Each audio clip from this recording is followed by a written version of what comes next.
Sistem pemerintahan di Indonesia. Anggota kelompok: Ijaz Syarif Hidayat, Dafa Heriansyah, Ferry Ardiandi, M. Abigail, Septi Panca, dan Jeniar Artika. Apakah kamu tahu apa itu sistem pemerintahan? Sistem pemerintahan merupakan suatu sistem sebagai alat untuk mengatur jalannya pemerintahan sesuai pada fungsi negara dengan tujuan menjaga kestabilan negara.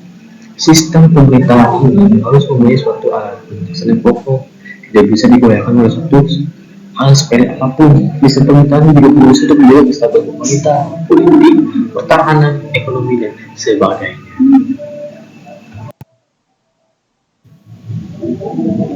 Sistem pemerintahan. Makna sistem pemerintahan dalam arti luas, pemerintahan adalah perbuatan memerintah yang dilakukan oleh badan legislatif, eksekutif, dan yudikatif di suatu negara dalam rangka mencapai tujuan penyelenggara negara dalam arti sempit. Pemerintahan adalah perbuatan memerintah yang dilakukan oleh badan eksekutif beserta jajarannya dalam rangka mencapai tujuan penyelenggaraan negara. Sistem pemerintahan juga diartikan sebagai suatu tatanan utuh yang terdiri atas berbagai komponen pemerintahan yang bekerja saling bergantung dan memengaruhi untuk mencapai tujuan dan fungsi pemerintahan. Sistem pemerintahan. Menurut Mustekiu, kekuasaan suatu negara diklasifikasikan menjadi tiga sebagai berikut. 1. Kekuasaan eksekutif, yaitu kekuasaan menjalankan undang-undang yang dikuasai oleh presiden dan wakil presiden. Yang kedua, kekuasaan legislatif, yaitu kekuasaan membentuk undang-undang yang dipegang oleh MPR, DPR, dan DPD. Yang ketiga, kekuasaan yudikatif, yaitu kekuasaan mengadili pelanggaran atas undang-undang yang dijalankan oleh lembaga-lembaga Mahkamah Agung dan badan peradilan yang berada di bawahnya serta Mahkamah Konstitusi.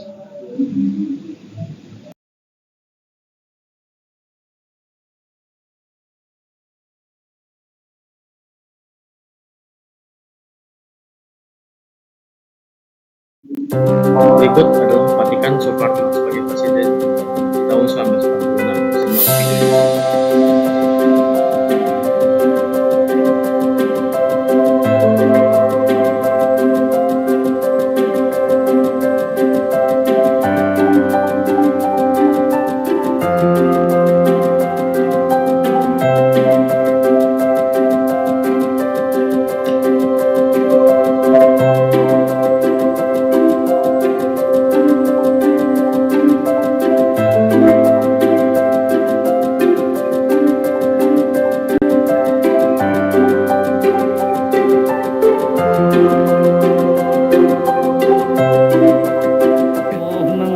إمامنا صاحب دولة إندونيسيا على أعدائه نصرا ظاهرا وطول عمره عمرا عزيزا.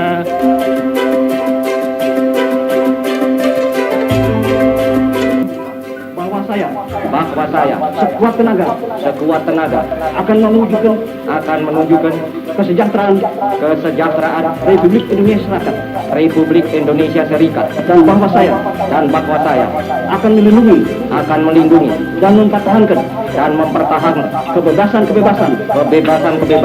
dan hak-hak umum dan khusus sekalian penduduk negara dengan setia akan memenuhi segala kewajiban yang ditanggungan kepada saya oleh jabatan Presiden Republik Indonesia Serikat sebagai sepantasnya sebagai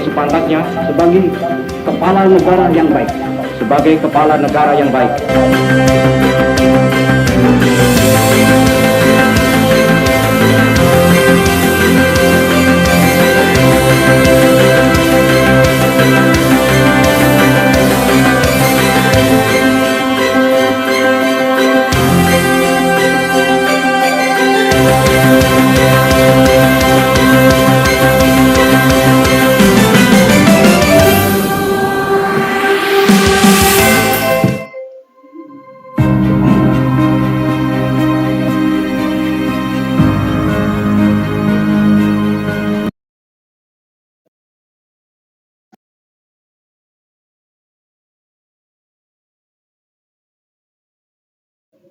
Klasifikasi sistem pemerintahan Indonesia itu terbagi menjadi 3. Yang pertama adalah pemerintahan parlementer, sistem pemerintahan presidensial, dan referendum.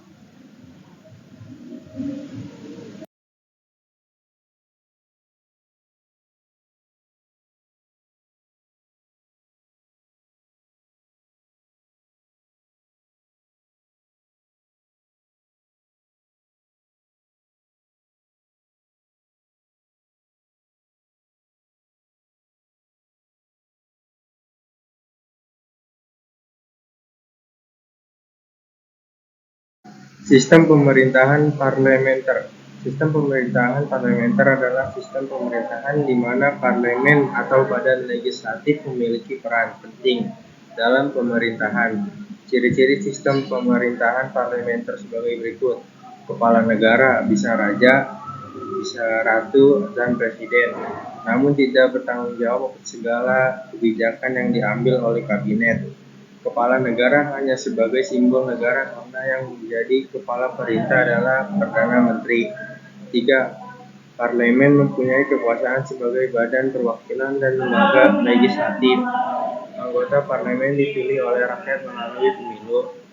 4. Eksklusif atau kabinet, tanggung jawab kepada legislatif. Jika parlemen mengeluarkan mosi tidak percaya kepada menteri, maka kabinet harus mengembalikan mandat kepada kepala negara.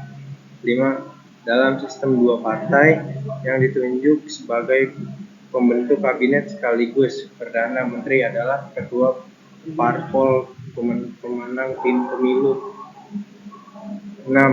Dalam sistem banyak partai, formatur kabinet harus membentuk kabinet secara koalisi karena kabinet harus mendapat dukungan kepercayaan dari parlemen.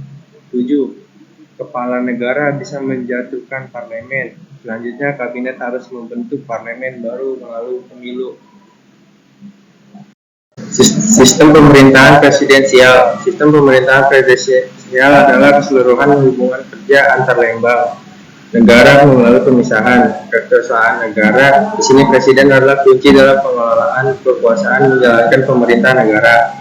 Ciri-ciri atau karakteristik sistem pemerintahan presidensial sebagai berikut. 1. Presiden sebagai kepala negara sekaligus kepala pemerintahan. Kabinet atau dewan menteri dibentuk oleh presiden. Presiden tidak bertanggung jawab kepada parlemen. Presiden tidak dapat membubarkan parlemen.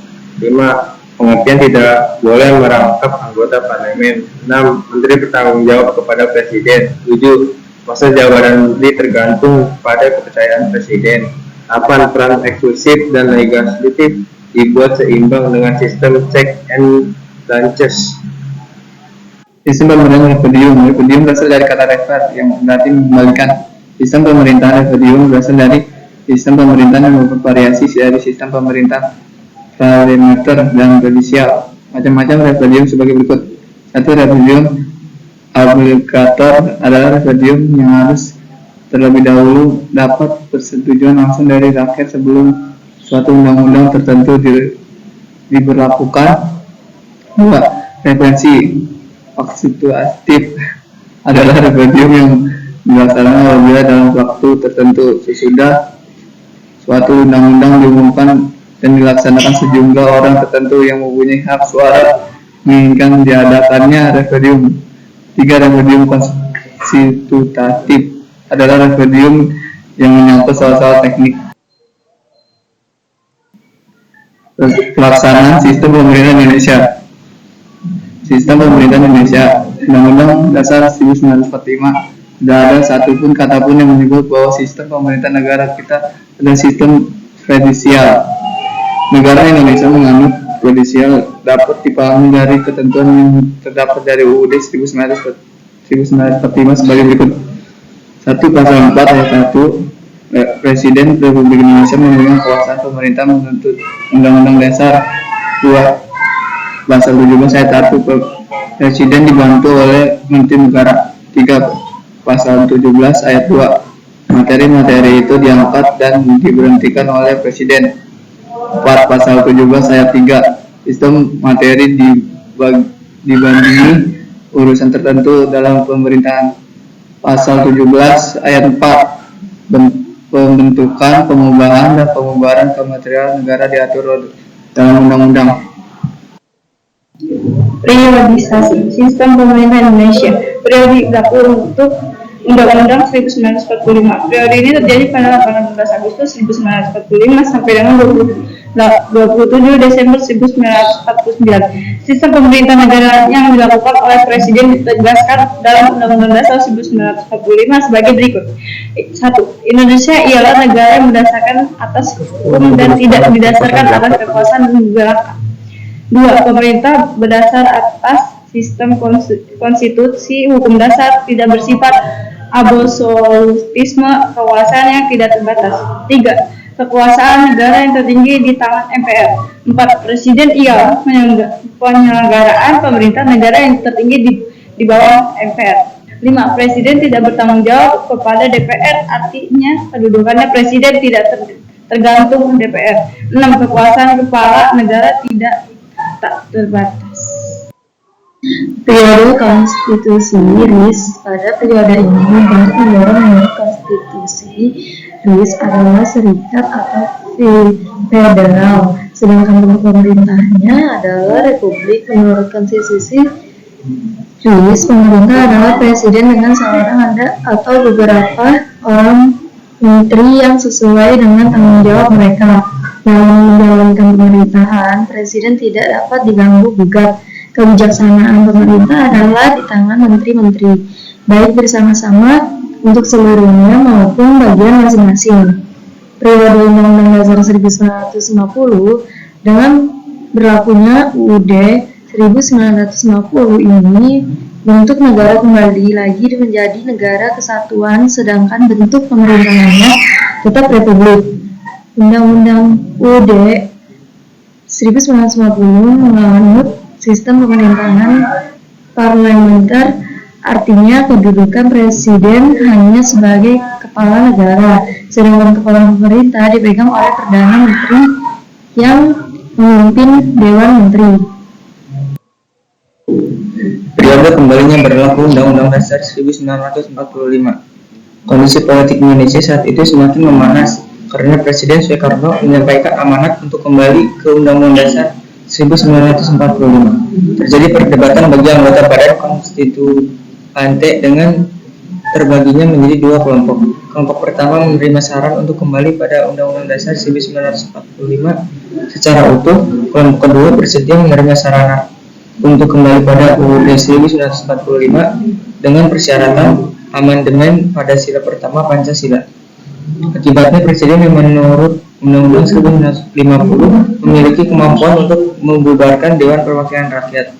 Akhirnya pembubaran Badan Konstitusi yang dianggap tidak dapat menjalankan tugasnya dengan baik. Situasi ini mendorong Presiden mengeluarkan konsep demokrasi terpimpin pada tanggal 5 Juni 1959 agar dapat kembali pada UUD 1945. Peristiwa ini dikenal dengan Dekret Presiden. Periode Orde Baru. Pada Orde Baru, sistem pemerintahan menitik beratkan pada aspek kestabilan politik. Hal ini dilakukan dalam rangka menunjang pembangunan nasional. Sistem pemerintahan presidensial berdasarkan Undang-Undang Dasar 1945 dijalankan semasa Orde Baru. Ciri sistem pemerintahan presidensial pada masa Orde Baru adalah adanya kekuasaan yang amat besar pada lembaga kepresidenan. Presentasi dari kelompok kami. Terima kasih. Apabila ada kesalahan mohon dimaafkan.